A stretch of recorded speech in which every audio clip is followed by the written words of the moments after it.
Bacaan dari kitab pertama Samuel. Sekali peristiwa, orang Israel maju berperang melawan orang Filistin. Orang Israel berkemah dekat Ebenhazer, sedang orang Filistin berkemah di Afek. Orang Filistin mengatur barisannya berhadapan dengan orang Israel. Ketika pertempuran menghebat, terpukul kalah orang Israel oleh orang Filistin yang menewaskan kira-kira 4.000 orang di medan pertempuran itu. Ketika tentara itu kembali ke perkemahan, berkatalah para tua-tua Israel, "Mengapa Tuhan membuat kita terpukul kalah oleh orang Filistin pada hari ini? Marilah kita mengambil tabut perjanjian Tuhan dari Silo, supaya ia datang ke tengah-tengah kita dan melepaskan kita dari tangan musuh kita." Kemudian bangsa itu menyuruh orang ke Silo. Mereka mengangkat dari sana tabut perjanjian Tuhan semesta alam yang bersemayam di atas para kerub. Kedua anak Eli, Hofni dan Pinehas, ada di sana dekat tabut perjanjian Allah itu. Segera sesudah tabut perjanjian Tuhan sampai ke perkemahan, bersoraklah seluruh orang Israel dengan nyaring, sehingga bumi bergetar. Mendengar bunyi sorak itu, orang Filistin berkata, "Apakah arti sorak yang nyaring di perkemahan orang Ibrani itu?" Ketika mereka tahu bahwa tabut Tuhan telah sampai ke perkemahan itu, ketakutanlah orang Filistin, kata mereka, "Allah mereka telah datang ke perkemahan itu. Celakalah kita, sebab hal seperti itu belum pernah terjadi. Celakalah kita. Siapakah yang akan menolong kita dari tangan Allah yang maha dahsyat ini? Allah ini jugalah yang telah menghajar orang Mesir dengan berbagai tulah di padang gurun. Akan tetapi, hai orang Filistin, kuatkanlah hatimu dan berlakulah seperti laki-laki, supaya kamu jangan menjadi budak orang Ibrani itu, seperti mereka dahulu menjadi budakmu. Berlakulah seperti laki-laki dan berperanglah." Lalu berperanglah orang Filistin, sehingga orang Israel terpukul kalah. Mereka melarikan diri masing-masing ke kemahnya. Amatlah besar kekalahan itu. Dari pihak Israel gugur 30.000 orang pasukan infanteri. Lagi pula, tabut Allah dirampas dan kedua anak Eli, Hofni dan Pinehas, tewas. Demikianlah sabda Tuhan. Syukur kepada Allah. Mazmur tanggapan, refren, "Bebaskanlah kami ya Tuhan, demi kasih setiamu. Bebaskanlah kami ya Tuhan, demi kasih setiamu." Ya Allah, Engkau kini membuang kami dan membiarkan kami kena umpat. Engkau tidak lagi maju bersama dengan bala tentara kami. Engkau membuat kami mundur dipukul lawan dan dirampok oleh orang-orang yang membenci kami. Bebaskanlah kami ya Tuhan, demi kasih setiamu. Bangunlah, mengapa engkau tidur ya Tuhan? Bangkitlah, jangan membuang kami terus-menerus.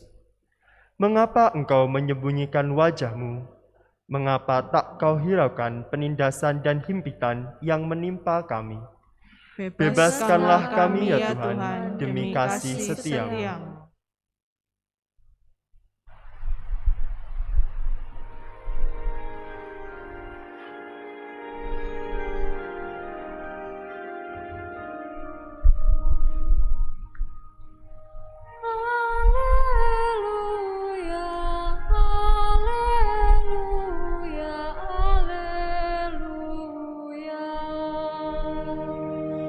Alleluia,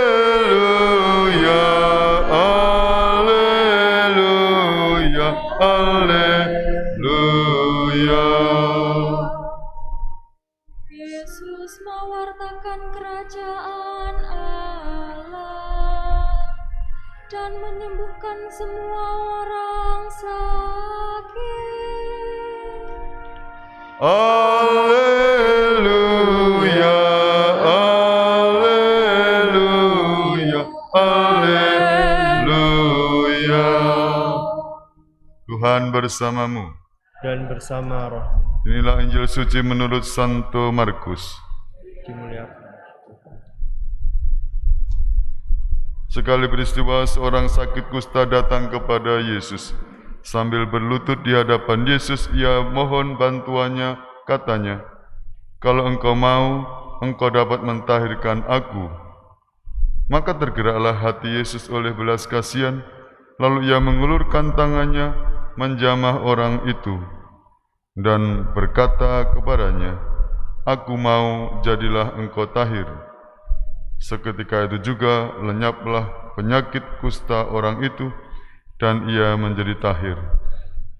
Segera Yesus menyuruh orang itu pergi, dan dengan peringatan keras, katanya, "Ingatlah, janganlah engkau memberitahukan hal ini kepada siapapun, tetapi pergilah, perlihatkanlah dirimu kepada imam, dan persembahkanlah untuk pentahiranmu persembahan yang diperintahkan oleh Musa sebagai bukti bagi mereka." Tetapi orang itu pergi memberitakan peristiwa itu dan menyebarkannya ke mana-mana, sehingga Yesus tidak dapat lagi terang-terangan masuk ke dalam kota. Yesus tinggal di luar kota di tempat-tempat yang sepi, namun orang terus juga datang kepadanya dari segala penjuru. Demikianlah Injil Tuhan. Terpujilah Kristus. Bapak, Ibu, dan Saudara, saudariku seiman dalam Kristus Yesus sebagai guru, Yesus sebagai penyembuh atau tabib. Banyak orang datang kepada Dia dan disembuhkan.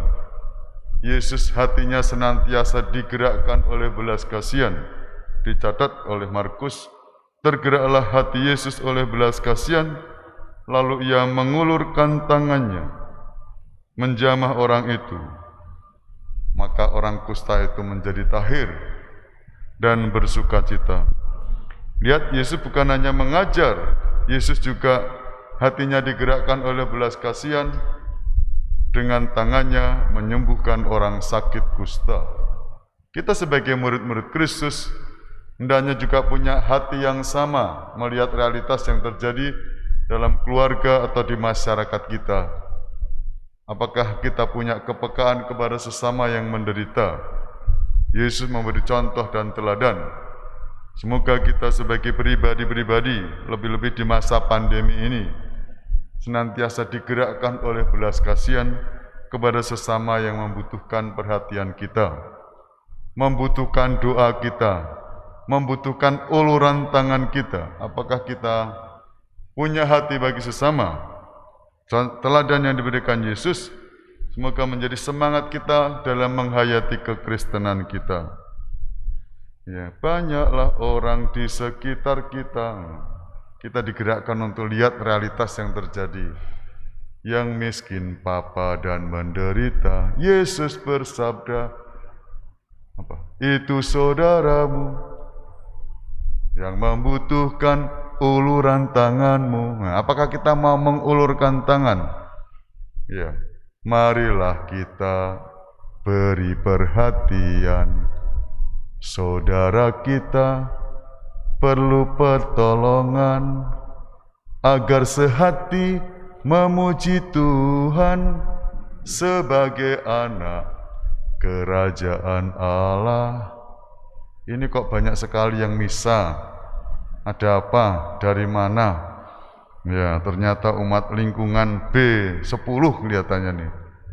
Mayoritas tadi saya mau berangkat misa dikirimi tumpeng. Apa ini? Berbagi Romo. Oh ya, kepasturan ya. Lalu ini rombongan datang ke gereja. keluarga-keluarga muda untuk merayakan Ekaristi.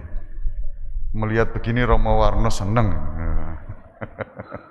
Romo Warno kan usaha bagaimana umat tiap hari misa, lalu doa rosario, mesti masuk surga. Bareng sore hari ini juga Romo Pras kemarin, tadi pagi, tadi siang berangkat. Hari ini juga pesta Santo Hilarius Klepu. Podo dengan parokinya Romo Warno ya. Semoga semangat Santo Hilarius ya menjadi semangat bagi umat lingkungan B10 yang hari ini berpesta pelindung. Juga kita berdoa untuk paroki Klepu yang punya pelindung yang sama. Berkatalah menyertai kita semua. Amin.